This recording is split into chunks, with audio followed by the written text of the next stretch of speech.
Բարև բոլորին,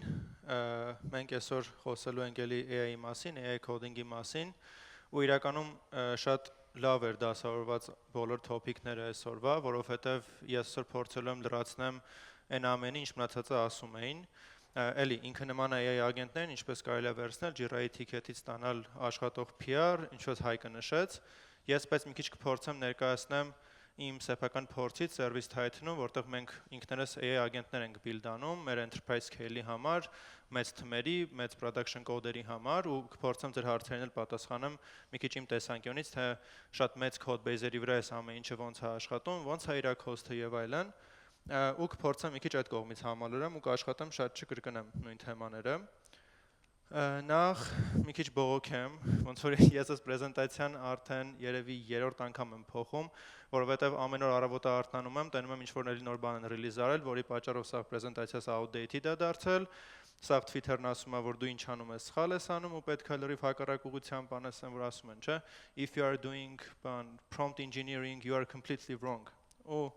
դրա պատճառով ես ագին փոխել եմ իրան, բայց ինքը մի օր outdated է, այսօր առավոտյան չհասցրեցի update անեմ, так что եթե այսօր ինչ-որ նոր բաներ են release եղել, դեռ ստեղ իրանք reflected չեն։ Պրեզենտացիան ամբողջովին AI generated է, դրա համար sense սիրուն highlight-ներ կտեսնեք, your next teammate doesn't have a laptop, it lives in your CI/CD pipeline։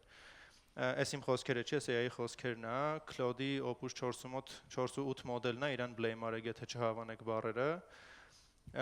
բայց հա իրականում իդեան հենց այն է, որ մենք փորձում ենք ստանանք ագենտ, որը որ չի ապրում ձեր համակարգչի մեջ, կամ ինքը մարդ չի, այլ ինքը CI pipeline-ում կամ ինչ-որ միտեղ ապրող ագենտ է, որը որ աշխատում է ու ձեր համար ինչ-որ task-եր է կատարում, այն mainstream աշխատանքը, որ դուք ուզում եք հեշտացնեք, ինքն է անում։ Ստեղ էլի sense սիրուն բառեր են, որ սկզբից autocomplete էր, հետո եկավ chat-երը ու հիմա ագենտներն են։ Այս է իրականում, որ ստեղ ագին բաներ եմ փոխել անընդհատ, երբ որ սկսեցի կուրսորի background ագենտները դեռ չկային, պրեզենտացիան սարքելը, հետո իրանց ավելացրեցի, ինչ-որ բաներ հանեցի, բայց այս ընդհանուր landscape-ն է, եթե դուք չեք ուզում ձերը build անեք, այլ ուզում եք օգտագործեք ինչ-որ պատրաստի լուծում ձեր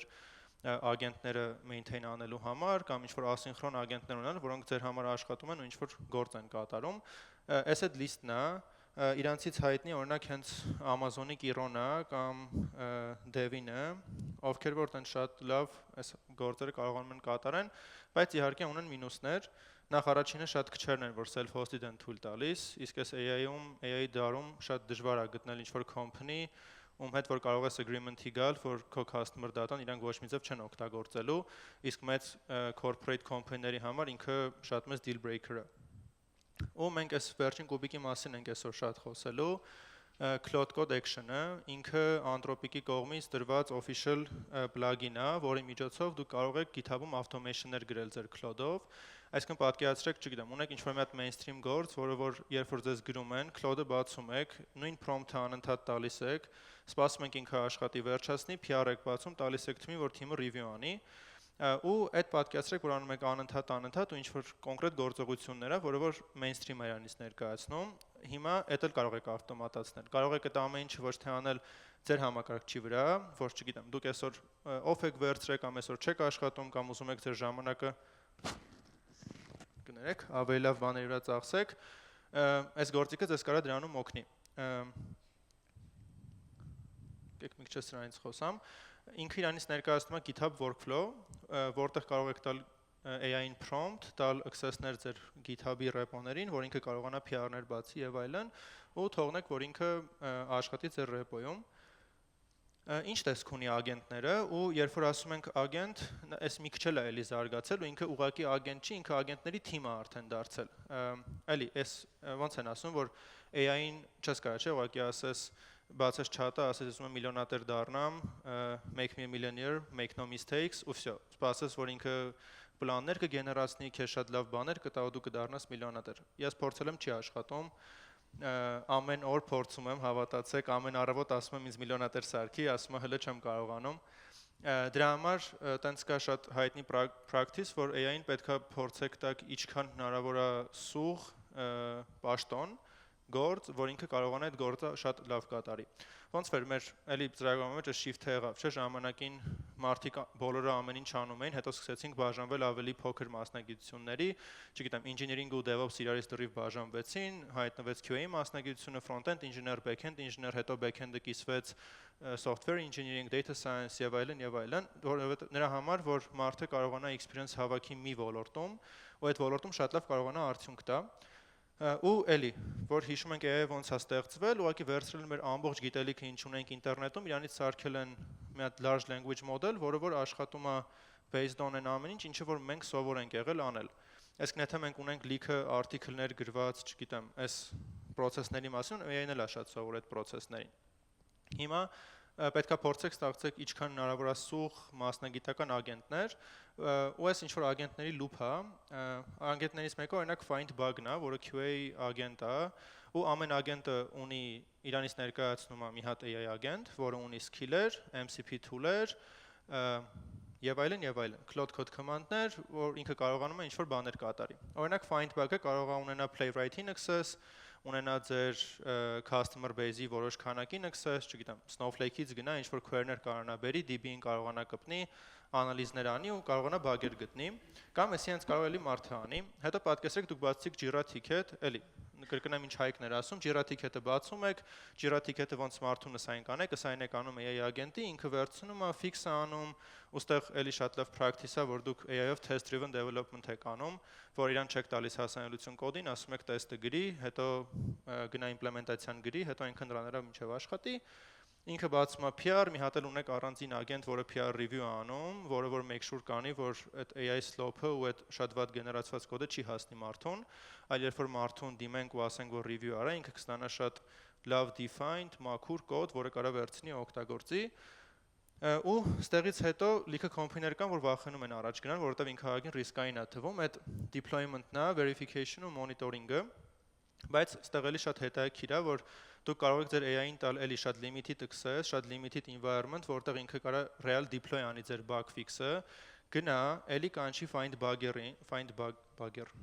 նոր բառ հորինեցի, find bug ագենտին, այդ ագենտը վերցնի, գնա փորձի էլի այդ bug-ը գտնի, հաստատ make sure անի, որ այդ bug-ը չկա, հետո էլի AI-ի միջոցով այդ կարողանաք deploy անեք production, ու մի հատ էլ ունենք նոր ագենտ, որը որ ինչ-որ site reliability ագենտ է, որը մոնիտոր է անում լոգերը ու բոլոր մետրիկները, որ make sure անի, որ release-ից հետո downgradation չի եղել։ Եթե գտնում է խնդիր,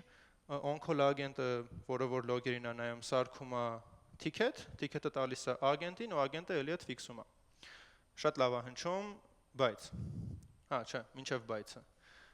Խոսանք մի քիչ Google Maps-ի մասին, իրանք շատ հետաքրքիր օրինակ ունեն։ Ես այս վերջում Twitter-ում կարդում էի իրանց այս նոր տեխնոլոգիայի մասին, տեխնոլոգիայի չէ, approach-ի, որ իրանք փաստորեն բարձում է Google Maps-ը ունի օպտիմիզացիաների տեղ, որ երբ որ դուք ինչ որ չգիտեմ, մեքենայով route եք, հեռախոսով route եք ուզում հասկանաք, թե ոնց A-կետից կարելի է գնալ B-կետ, իրանք ունեն տենց optimization-ներ, որ կարող են ամեն քաղաքի համար ինչ որ առանձին կոդ գրել, առանձին sub-օպտիմիզացիաներ անել, որ կարողանա ավելի լավ կոդը աշխատի։ Ինչ էին անում մինչև AI-ը, ունեն մի հատ team, որը նստած մետրիկներ էր նայում, նայում էր թե որ քաղաքներում է, որ այդ road calculation-ը, ձեր route-ի երկարատևում, վերցնում էին մետրիկներն ուսումնասիրում էին, հասկանում էին ինչ օպտիմիզացիա կարելի է այդտեղ անել, implement էին անում, release էին անում, տեսնում էին արդյոք լավացավ թե չէ։ Շատ նման է սրան։ Ու իրանք ասում են, որ իրանց Google-ի մոդելները, Gemini-ը այս վերջին, այնքան է արդեն լավացել, որ իրանք այս շատ մեծ քանակի կարողացել են ավտոմատացնեն, ու publicly իմ լսած երևի ամենամեծ company-ն է, որ թողել է AI ագենտներին, որ ուղիղ production deploy անեն, իհարկե ինչ-որ human approval-ով, բայց իրանց մոտ ագենտը նայում է լոգերը, տեսնում է ոչ օպտիմալ ճանապարհները, որոնք կարելի է կոդով օպտիմիզացնել, գրում է իր համար կոդ, cover-ը անում տեստերով, deploy-ը անում stage, տեսնում է stage-ում, make sure անում, որ մետրիկները լավ են, հետո production, make sure անում, որ production-ում լավ են ու կարողանում է loop-ը փակի։ Էլի, այս loop բառը անընդհատ օգտագործում եմ ու հիմա էլ որ sense Twitter մտնում ենք էլի, ասում են if you are doing AI engineering, if you are writing prompts, you are wrong։ Հիմա էտա նոր տերմին է ստեղծվել loop engineering, որը որ ասում է, որ դու չպետք է գրես prompt-եր, այլ պետք է տաս AI-ին, որ ինքը գրի prompt-եր, պետք է ստեղծես loop-եր, որտեղ AI կարա աշխատի ու այդ աշխատելու միջոցով իրան self improve անի։ Էլի շատ սիրուն նկարներ, ստեղ AI-ն ասում է, որ իհարկե փոքր ռեպոների վրա շատ լավ է աշխատում, looks magical, եթե ունեք 2 ռեպո, բայց երբ որ գնում ենք enterprise scale, որտեղ կան միլիոնավոր տողեր կոդերի, կան շատ մեծ քանակի ռեպոներ, կա պատմություն ձեր product-ի մասին, որը որ այսպես ասած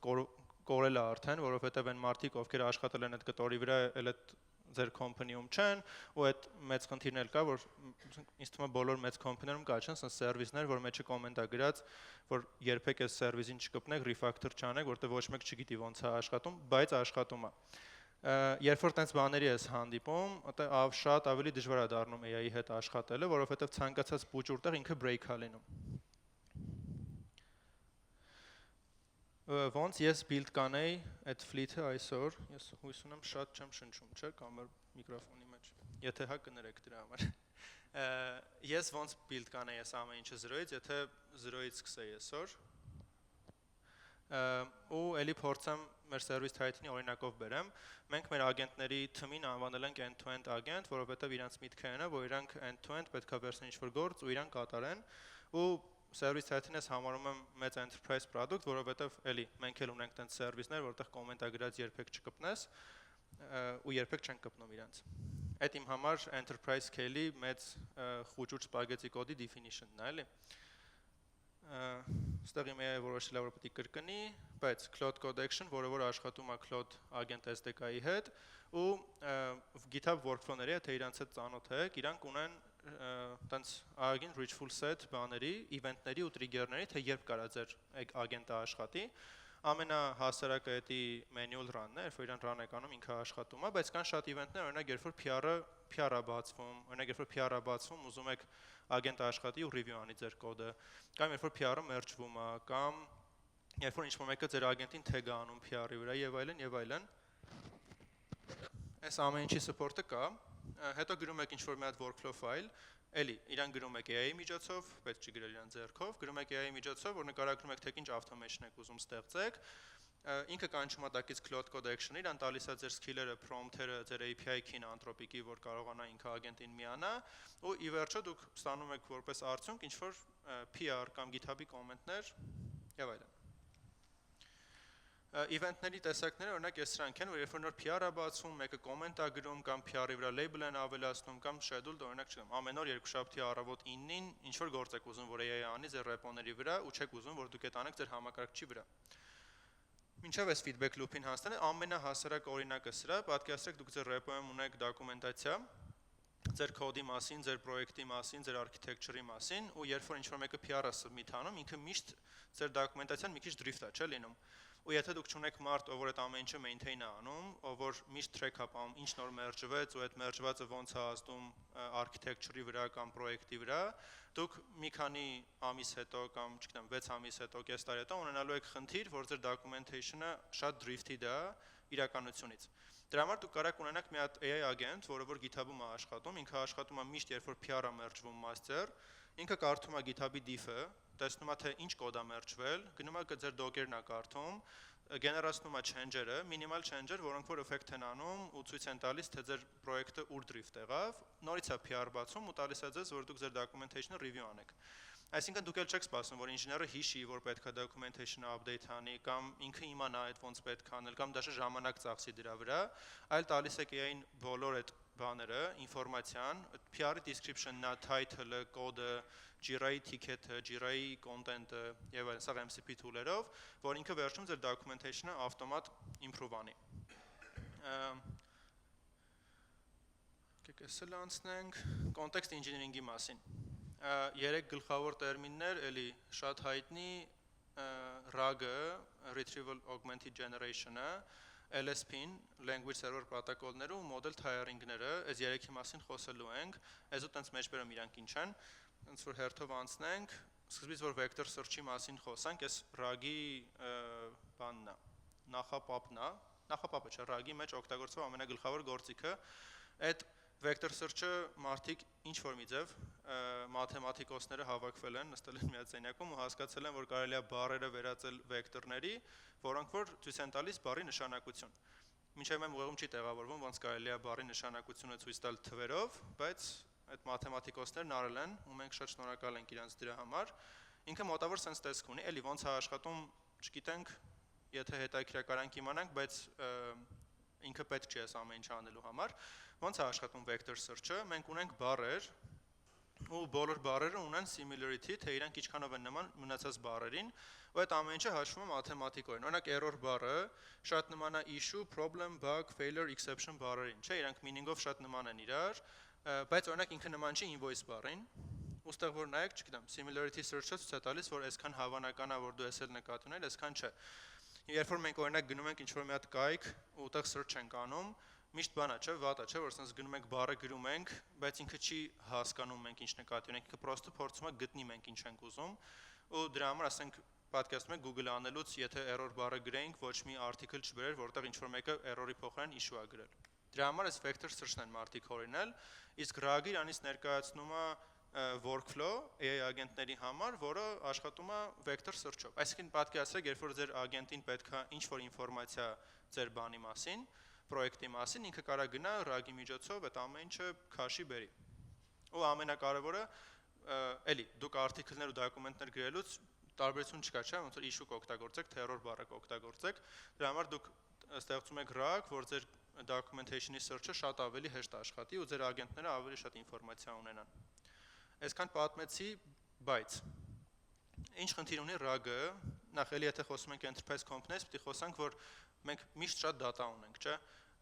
Եթե դուք ուզում եք էլ ավելի լավ արդյունքներ ստանալ, ես հիշում եմ, որ պրեզենտացիաներից մեկի ժամանակ ասում էին, որ շատ data-ն չի նշանակում շատ ավելի լավ արդյունք, բայց այս այդ դեպքը չի, որովհետև դուք ուղղակի շատ data ունեք, որովհետև շատ product-ներ ունեք, շատ microservice-ներ ունեք ու շատ կոդ ունեք։ Ես օրինակ մտա երեք GPT-ին հարցրեցի ամբողջ public ինֆորմացիան ունենալով service title-ի մասին, ըստ քեզ ինչքան data մենք ունենք, որը կարայինք տայինք RAG-ին ու մեր մասին ինչ-որ բաներ սկսեինք հարցնել, ինքը ասաց 5-ից 100 տերաբայթ, ըստ իրա մենք այսքան data ունենք,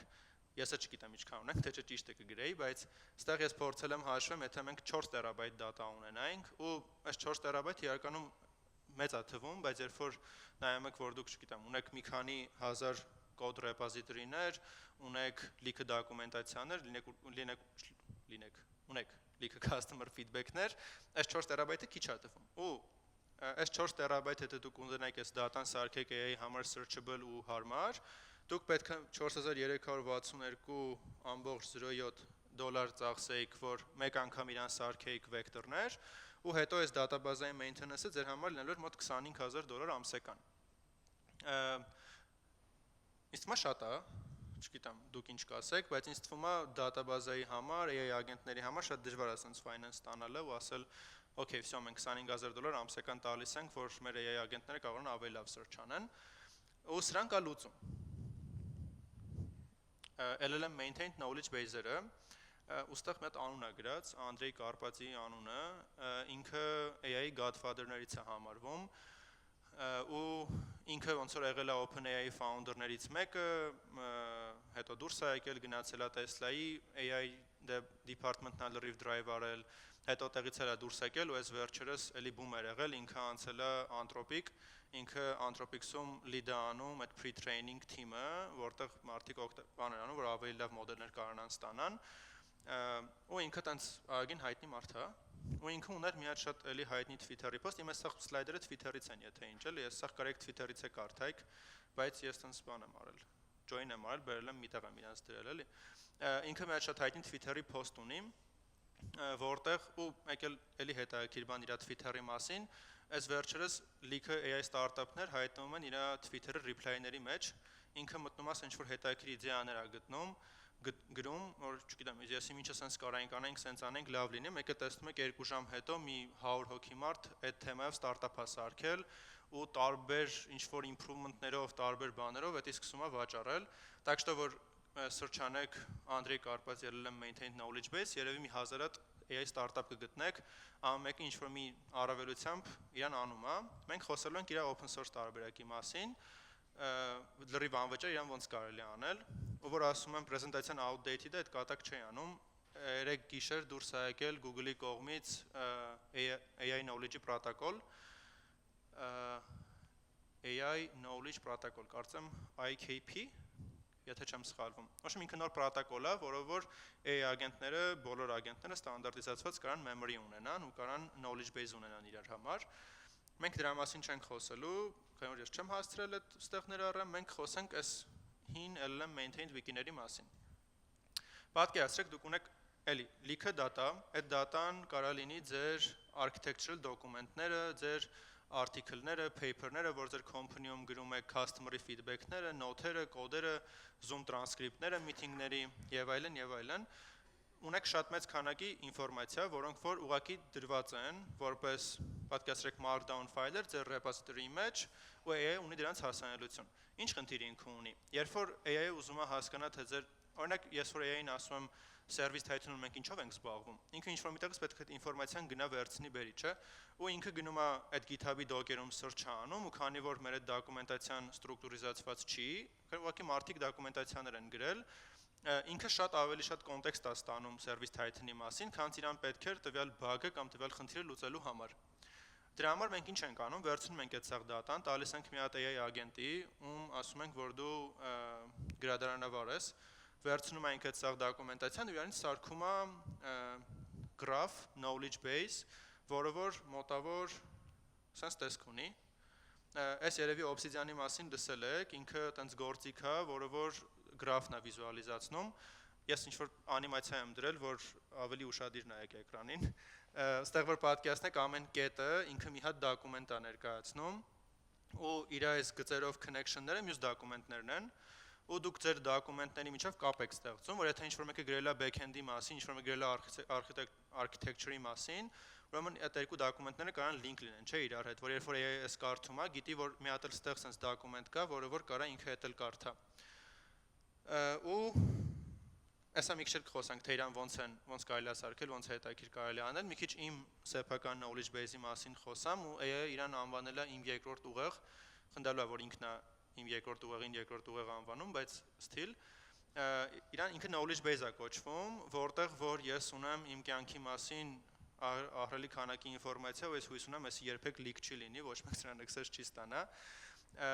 Այստեղ կան բոլոր այն իվենտները, որոնց ես մասնակցում եմ, բոլոր այն մարդիկ, ում ես ճանաչում եմ ու իմանում եմ իվենտից, պրեզենտացիաները, իմ talk-ի սկրիպտերը, թե ես ինչ եմ խոսելու, ես հիմա ինչ խոսում եմ, ես այնտեղ երևի գրած է, էլի։ Այդ ամեն ինչը այնտեղ կա գրած, ու AI-ը հետո ի վերջո այդ ամեն ինչից sense graph-ա ստանում, օրինակ ինքը connection-ով ցույց է տալիս, թե ես այս պրեզենտացիային եկա, օրինակ ծանոթացա Արտուրի հետ, Արտուրը ինձ օգնեց Հայկի հետ ծանոթացա, Հայկը հիմա ինձ կօգնի, ես ինչ-որ միտեղ ուրիշ պրեզենտացիա կգնամ կանեմ, ես այս գրաֆի միջոցով տենց track եմ անում ու կարող եմ տեսնել, թե իմ կյանքում ինչ է կատարվում ու ոնց է կատարվում։ Ու ամենակարևորը, ես այս գրաֆը knowledge base ունենալով կարողանում եմ on top էլի բաներ ստեղծեմ։ Այսինքն ես մյուս պրեզենտացիան սարքելուց, ուղղակի այն տալիս եմ topic-ը, ինքը գնում է տեսնում այն բոլոր հին պրեզենտացիաները, դոկումենտացիաներով ու այդ connection-ներով իրար հետ, վերցնում է այդ ամեն ինչը, իրանից սարքում եմ այդ նոր պրեզենտացիայի topic, նույն ոճով, որով որ ես խոսում եմ, sense ու այդ սարքում է նոր պրեզենտացիա, որ ես կարամ գնամ ցույց տամ։ Այսինքն իմ համար ես գիտեմ, որ AI-ը իմ մասին ահագին ինֆո գիտի արդեն, ու ես այս ինֆոն կարամ ամեն անգամ օգտագործեմ on top ինչ-որ բաներ ստեղծելու համար։ Եթե խոսենք ինքը ոնց է աշխատում, դուք պատկերացրեք ունեք Claude-ի skill, որը որ ingestion է կոչվում, իր միակ իմաստը այն է, որ ինքը վերցնի ձեր unstructured դոկումենտացիաները, իրան սարքի structured ու իրան վերածի էլի markdown ֆայլերի, բայց structured։ Պատկերացրեք դուք ունեք նույն թեմայի մասին 2 կամ 3 հատ դոկումենտ, որոնք ամեն մեկը իրար համ լրացնում են, համ մի քիչ էլ ավելացնում են։ Այս ingestion-ի իմաստը այն է, որ ինքը արդյունքում ստանա մի հատ դոկումենտ, օրինակ ձեր architecture-ի մասին, որը կունենա ամեն ինչ իր մասին։ Ու ինքը կլինի մի հատ դոկումենտ, ոնց է օրինակ Wikipedia-ն, որ բացում եք, միշտ բոլոր տերմինները ինքը լինկեր են, չէ՞։ Այսինքն եթե դուք մարդ որպես ուզում եք ինչ-որ բան գնաք սովորեք, դուք գնում եք, կարդում եք, տենում եք, այս ինչ-որ բանը ձեզ հասկանալի չի, կլիկ եք անում, էդ էլ է բացում, էդ էլ եք կարդում, հետո ստեղից էլ ինչ-որ բան հասկանալի չի, էլի եք կլիկ անում ու տենց դուք ստեղծում եք գրաֆ, որը որ դուք սովորում եք, այս ամեն ինչի իմաստն է, որ AI-ին էլ այդ նույն հնարավորությունը տանք։ Այսինքն ցանկացած տերմին, ցանկացած գաղափար, փոխարեն իրան ամբողջովին գրել դոկումենտի մեջ, մենք իրան լինքն ենք դնում, որը տանում է ուրիշ դոկումենտի մեջ։ AI-ը երբ որ կարդում է դոկումենտներ, այդ թանկ արժի։ եթե ինքը կարդում է ավել ինֆորմացիա, որ իրան պետք չէ, դա միշտ թանկ է։ Դրա համար մենք ինչ ենք անում, մենք բաժանում ենք մեր դոկումենտները շատ փոքր ու հասկանալի չանքերի, ու հետո իրանց պրոստը իրար մեջ լինք ենք անում։ Եթե AI-ը ուզում է հասկանա մեր ինչ-որ կոնցեպտի ու կոմպոնենտի մասին, ինքը գիտի, որ այդ կոմպոնենտը ստեղ է գրած։ Եթե իրան պետք է այս կոմպոնենտը կարդաց, բայց իրան համել պետք է հասկանա մեր back-end-ի տեստերը ոնց են run լինում, այդ կոմպոնենտը ունի իր մեջ link back-end-ի տեստերի, որից ինքը կարա վերցնի, գնա այնտեղ կարդա։ Եթե էլի ինչ-որ բան կա, որը ինքը չի հասկանում, մի հատ էլ էտա գնում կարդում, բայց ինքը lazy load-ը անում էս ամեն ինչը ու չի վերցնում ավել ինֆորմացիա, որ ավելի արագ կարանա աշխատի։ Ես 4 րոպե ունեմ։ Ոյ, արագ ուրեմն։ Zoom-ի մասին մի քիչ խոսեմ, էլի սենց բան կար, չէ, ժամանակին մեր մոտ օրինակ IT-ում ոնց էր որոշումները կայացվում, բալկոնում ծխելուց, չէ, սենց բալկոնում մարդիկ գնում ծխում էին, հետ էին գալիս, մեկ էլ մեր արխիտեկտուրան փոխվեց։ Հիմա մի քիչ փոխվել է այդ, հիմա Zoom-ի միտինգներում այդ ամեն ինչը կատարվում, առանց ծխել երևի, բայց սենց մենք սիրուն pipeline ունենք, որ երբ որ մենք գնում ենք ինչ-որ բաներ ենք discuss անում Zoom-ում, այդ ամեն ինչը transcript է արվում, մենք AI-ով տալիս ենք այդ transcript-ը նույն ingestion-ին, ingestion-ը վերցնում, այդ ամեն ինչը knowledge base-ի մեջ է դնում։ Իրա կայֆն է, որ մենք գնում ենք meeting-ին քննարկում ենք, meeting-ը բրծնում է ու մեր knowledge base-ը արդեն իսկ up to date է ու գիտի մեր սա որոշումների մասին, պրոստը կարան գնանք իրան ասենք as վերջին discussion based implement արա, ինչ մենք խոսացինք կամ improve արա, ինչ մենք խոսացինք։ Ամենակարևորը դուք երբեք չպետք է այս բոլոր ֆայլերը ձեռքով գրեք, չպետք է այս ամեն ինչը maintain անեք ձեռքով, այլ պետք է ունենաք ագենտներ, որոնք այս ամեն ինչը maintain են անում, որովհետև հակառակ դեպքում դուք շատ ժամանակ կծախսեք սրա վրա։ Դուք պետք է ունենաք ագենտներ, որոնք ցանկացած կոդ մերժելուց գնում են դոկումենտացիան են update անում, ձեր knowledge base-ն են update անում, բայց էլի այս ամեն ինչը պետք է full կատարվի ագենտներով, թե չէ documentation generation-ի վրա դուք շատ ժամանակ կծախսեք ու իհարկե կեսից հոգնելու եք link-երը չդնեք այդքան, իսկ AI լավ է այդ link-եր դնելուց։ Այս CloudMD ֆայլերի մասին է, փորձեք ինչքան կարաք շատ ու meaningful իրանց ստեղծեք, որ իրանք համել բան են, մի հատ կարա չի լինի, կարա մի քանի հատ լինի տարբեր ֆոլդերների մեջ, ամեն ֆոլդերի մեջ կարաք ունենաք ու էլի իրանք կարան իրար link անեն։ Մյուս տեխնիկը այդ ոնց որ հեսա բան կբացահայտեմ նորություն, բայց այդ կոդ դոկերն են, ոնց որ ինչպես գիտենք, բանում IT-ում տենց հայտնի է, չէ, որ բոլոր public interface-ները, բոլոր public contract-ները պետքա կոդի մեջ կոդ դոկեր ունենան, որ դու չկարդաս կոդը, այլ կարդաս իր կոմենտները ու մոտավոր պատկերացում կազմես կոդը ինչի մասին է, այս ամեն ինչը AI-ին շատ է օգնում։ Եթե AI-ը հասել է այս ֆունկցիային, ուզում է հասկանալ այս ֆունկցիան ոնց է աշխատում, ինքը պրոստը կարդում է կոմենտը, այլ ոչ թե կարդում է ամբողջ ֆայլը, իրան load չի անում իր կոնտեքստի մեջ ու միանգամից հասկանում է թե ինչ է տեղի ունենում։ Իհարկե մենք էսից շատ դժվար է որ մենք էս գրենք ամեն անգամ ու up to date պահենք, օգտագործեք AI ագենտներին, որ երբ որ ինչ-որ մեկը PR-ը բացում, AI ագենտը գնում է, կարդում է այդ կլասը, հասկանում է այդ կլասը ոնց է աշխատում, գնում է վերևը generate անում code doc ու հետա commit անում նույն PR-ի մեջ։ Էլի ամենակարևոր բանը այն է, որ պետք է այս ամեն ինչը AI maintained լինի, որ դուք կարողանաք միշտ իմանաք, որ ինքը up to date է, այլ ոչ թե գորը ալարեց էս անի ու հիմա մեր documentation-ը up to date չի։ Այս դետերմինիզմի մասին էլի են խոսացել, որ փորձեք ինչքան հնարավոր է, այս cost optimization-ների մասն ենք էլի խոսում, ոնց կարելի անել, որ ինքը ավելի լավ ու ավելի արագ աշխատի, փորձեք ինչքան հնարավոր դետերմինիստիկ ստանաք այս ամեն ինչը, փորձեք ոչ թե AI-ին ասեք, որ ինքը ձեր կոդի ֆորմատինգը ուղի, այլ Rosin analyzer-ներ գրեք script-եր, գրեք regex-ներ, ու այդ regex-ները կարելի են շատ կոմպլեքս AI generated regex-ներ, ու իրանք կարելի են flaky, ամենակարևորը, պետք չի գրել իդեալական script-եր, որովհետև այս ձեր script-ը AI-ն է run անելու։ Եթե ինքը տեսա, որ script-ը մի քիչ վատնա, regex-ը լավ չի աշխատում, ինքը կարա այդ regex-ը հենց տեղում ուղի իրան run անի, բայց մի թողեք իրան, որ ինքը նորից 0-ից մտածի, թե ձեր մոտ ոնց պետք է run անել unit test-երը եւ այլն, այլ փորձեք գրել script-եր, որոնք այս ամեն ինչը անում են ու բոլոր skill-երին տվեք script-եր, որոնք իրանք կարան օգտագործեն։ Մյուս cost optimization-ների համար այդ sub-ագենտներն են, եթե ունեք ձեր ամբողջ workflow-ն կարաք բաժանեք Azure, hash ու 10 րոպե, ես գիտեմ 1 րոպե։ Okay. Ափսոս, լավ։ Հա, հեսա всё վերջացնում եմ։ Սաբագենտների կարաք բաժանեք ու եթե օրինակ ունեք trace անել, ինչ որ պատկերացրեք պետքա bug գտնեք, բագը գիտեք, որ ստեղ է տեղի ունեցել ու trace-ով գիտեք ստեղ է գնում, դուք կարող եք այդ trace-ը տակ ուղղակի ինչ-որ հայկու ագենտի, շատ էժան, որը որ ուղղակի գնում է կարդում է ու վերջում ձեզ report-ա տալիս, թե ինչ էր կոդը, ինչ execution step-եր ուներ, հետո երբ որ պետք է որոշում կայացնեք, թե fix-ը ինչ տեսք ունի, օգտագործեք ավելի հզոր մոդելներ։ Իրանք գնային շատ տարբերվում են իրարից ու ինչքան շատ կարողանաք դուք բաժանել ագենտների գործերը տարբեր AI գործը տարբեր ագենտների միջև, այդքան էժան ու թանկ կլինի ինքը։ Մի ունեցեք God mode skiller, ձեր skiller-ը միշտ կիսեք poker skiller-ի, ինչքան poker ձեր skiller-ը, կարծեմ best practice-ը իր 300-ից 400 լայնն է, որ skill-ը պետք է ունենա։ Եթե տեսնում եք, որ ձեր skill-ը շատ է մեծանում, կիսեք իրան էլի skiller-ի։ Այսինքն մի ունեցեք fix bug skill, որը որ կատարում է ամեն ինչ աշխարհում, ունեցեք իրան որպես orchestrator, որը կվերցնի ձեր խնդիրը, ըստ խնդրի նիդերի կկանչի տակից ուրիշ skiller, որ այս ամեն ինչը միանգամից load չանի կոնտեքստի մեջ ու թանկ չլինի։ Close Right context, չէ, it's all one move, այս երևի ենա ինչ խոսում էի, չէ, the model is, okay, վсё, չէ, լավ էլ պրծա, մի րոպե եմ շատ ատ խոսել, 3 things to take home, այս կարակ take home անեք, այս QR կոդը, որ սկան անեք, այս vibe code-ի սայթի QR-ը, որը որ մի երկու հատ link Անդրեյ Կարպատիի post-ի link-ն է, Cloud Code Action-ի ու իմ link-երը, կարակ LinkedIn-ում connect անեք, այտենց, վсё, չէ, վсё, էլ չկա,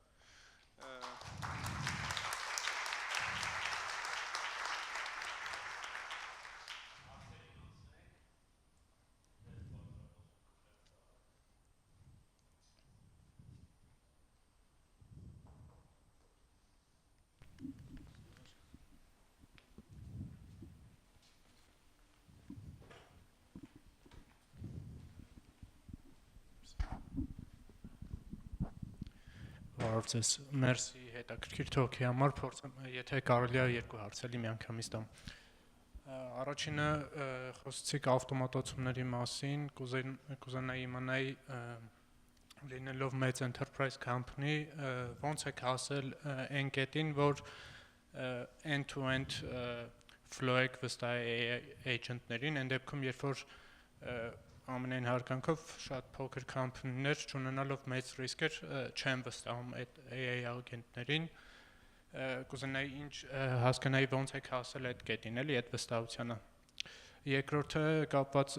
code review-ների հետ, հիմա հնարավոր է էլի ագենտներ ունենալ, որ review են անում, չգիտեմ, ամեն commit-ից հետո, բայց այդտեղ էմոցիոնալ կետ կա, այսինքն շատ junior intern ծրագրավորողների համար կարևոր կարա լինի այն, որ իր mentor-ը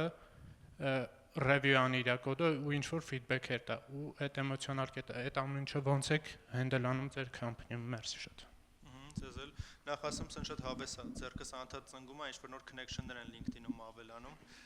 այս հարցից դուրս էլ, եթե ինչ դուք էլ կարաք connect անեք ու ինձ էլի ուրախացնեք ձերքից վրա։ Եթե ձեր հարցին անդրադառնամ, առաջին հարցը AI-ի վստահության մասին, այս ամեն ինչը ուղղակի տենց from day one չի գալիս իհարկե, տենց պրոստը ոչ մեկ չի վստահում իրան, բայց կա երկար ճանապարհ, որը որ պետք է AI-ի հետ անցնել, պետք է փորձես ու պետք է հասկանաս, թե ինքը ինչ ռիսկեր ունի ու ինչքան guardrail-ներ է պետք է իր շուրջ, որ ինքը ինչքան ավտոնոմ կարա աշխատի ու որտեղից հետո է պետք որ մարդը ամբողջ խառնվի այդտեղ ու review անի այդ ամեն ինչը։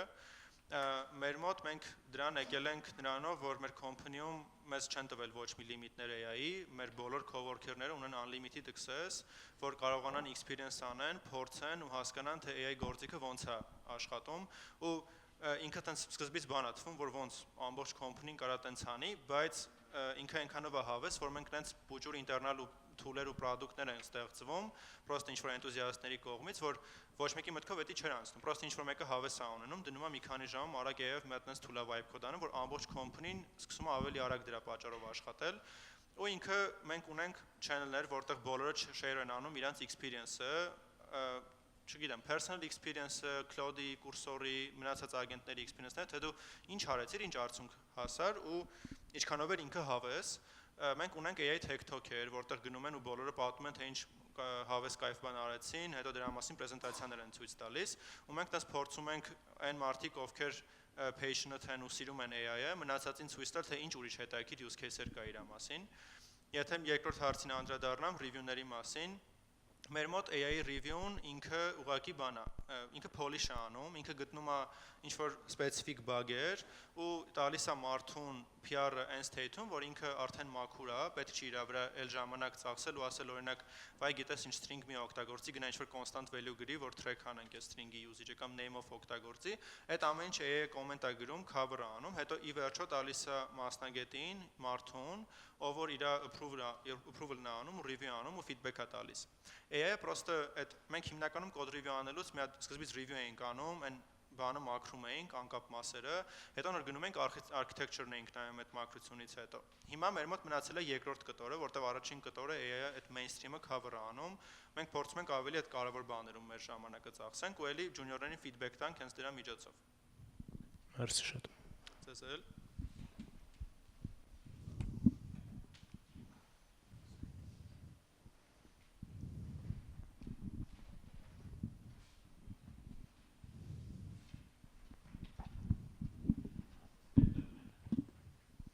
Տենց խոսք կա, չէ, ասում եմ, եթե հարցեր չեն տալիս, ուրեմն կամ շատ հասկանալի էր, կամ ոչ մեկ բան չհասկացավ։ Նախ մերսի շատ հավես ներկայացրեցիք։ Մի հատ հարց, Cloud Code-ի ingestion skill-ի փոխարեն notebook LM օգտագործել փորձել եք, եթե հա տարբերությունները որն է։ Notebook LM օգտագործել ենք, իր ամենամեծ խնդիրն այն է, որ շատ դժվար է իրան ագենտների հետ կապել, այս վերջում CLI tool-եր են դուրս եկել, որ կարողանում ես իրանց connect անես, բայց այնքան վատ է աշխատում ու կարծեմ official-էլ չի ինքը, դրանով ինքը այդքան հարմար չի, իսկ cloud-ը, եթե ոնց որ քո ամբողջ ռեսուրսները cloud-ում ես դնում, որ ինքը համ local աշխատի, համ cloud-ում աշխատի, համ GitHub-ում աշխատի, համ մնացած բոլորի մոտ աշխատի, ավելի հեշտ է լինում։ Բայց notebook LM-ը շատ հզոր գործիք է ասենց բաների համար, ուղղակի իր վատն է, որ իրան շատ դժվար է քո ավտոմատացման այդ ճյուղի մեջ բերել ավելացնել։ Հարցս էլի։ Մերսի շատ։ Ձեզ էլ։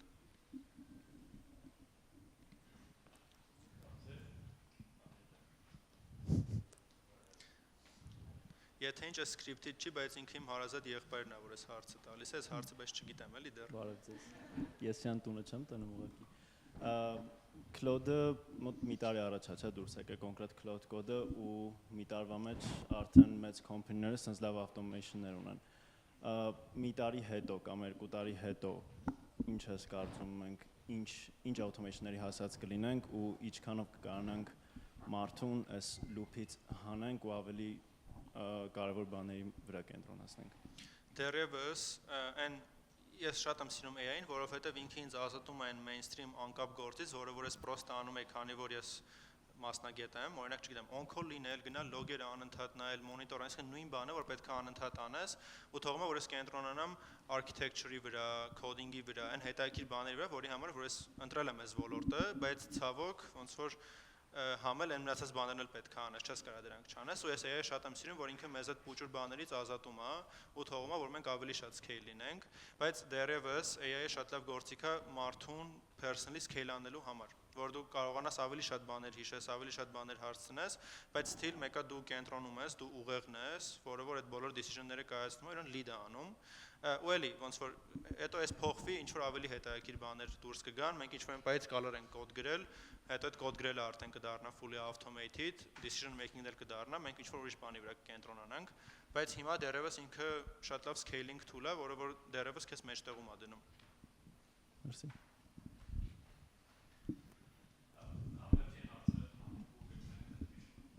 Ասացիք, որ AI-ին հարցրել եք ոնց միլիոնատեր դառնաք, դեռ պատասխանը չեք ստացել, իսկ փորձել եք ուրիշ հարց տալ, թե ինչի համար է պետք այդ միլիոնը ձեզ կամ AI-ին։ Նայեք, ես ինձ թվում է գիտեմ, ինձ միլիոնը ինչ, ուսած մոտավոր պատկերացնում եմ, որ 1 միլիոն ունենա ինչ կանեի, ինձ թվում է այս թոքը դրանցից մեկը չի, ես հիմա ինչ որ շատ ծովափնյա երկրում կլինեի, ինձ թվում է, բայց էլի շատ հետաքրքիր է, ինքը ինձ կստացի մի քանի լավ մտքեր ա տվել, թե ոնց կարելի է միլիոնատեր դառնալ, հələ որ չեմ փորձել, բայց ֆրոծի լավն են իրանք, AI թերապիստն է առաջինը, այդ անցած իմ TikTok-ի ժամանակ նենց բան ենք սարքել, շատ հիմար իդեա է, բայց ինքը նենց է ներկայացնում, որ դրանով միլիոնատեր եմ հաստատ դառնալու, так что հույս ունեմ, մյուս անգամ էլ ստեղ չեմ լինի ու կլինեմ ինչ-որ ծովափնյա երկրում։